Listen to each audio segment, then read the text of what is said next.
This woman finds an abandoned baby alive. After 20 years later, she gets a call that changes everything. For many people, the birth of a child is well-planned, long-awaited moment of joy. But unfortunately, this isn't always the case for everyone. On the evening of Saturday, May 16, 1998, Azita Milanian was jogging with her dogs in Southern California. During the run, one of her dogs suddenly stopped and started digging.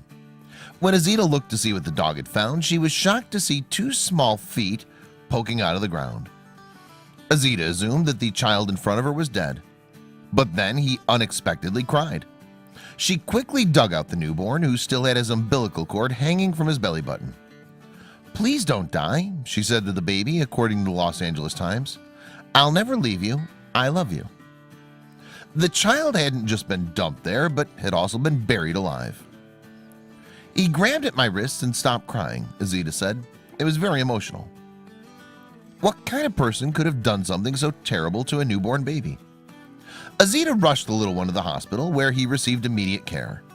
His body temperature was a life-threateningly low 80 degrees Fahrenheit, but he still survived.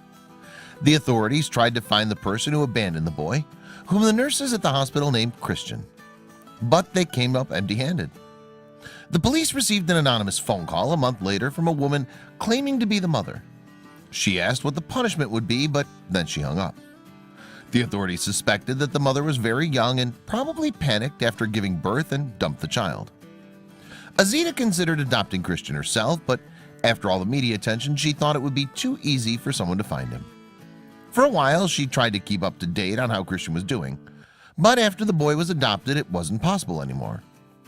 Azita dreamed that one day he would find her again, just as she found him. But the years passed and she didn't hear anything. Not for 20 years. Fortunately, Christian was adopted by a good family. They loved him and named him Matthew and kept Christian as a middle name. It wasn't until Matthew was 17 that he found out that his parents weren't his biological ones. When he was 20, a radio show heard Matthew's story and approached him, asking if he'd consider taking a DNA test and getting the results live on air. He agreed, and the radio producers also invited Azita, whom they found out while researching the story. The reunion was wonderful, and Azita was finally able to breathe a sigh of relief, knowing that the baby she saved all those years ago had been adopted by a good family. Matthew said he couldn't imagine a better upbringing than the one he received. "I'm here today. I've lived a great life," Matthew told the Los Angeles Times. "I was adopted into a great family. I couldn't ask my parents for any more." The day of the reunion was Matthew's birthday, and Azita took him to the place where she found him 20 years earlier. The moment when Azita and Matthew recognized the place that could have been his grave was an emotional one. How lucky that Azita found Matthew that day. Otherwise, he probably wouldn't have survived. Love for children isn't found in DNA, but in the heart. Share if you agree.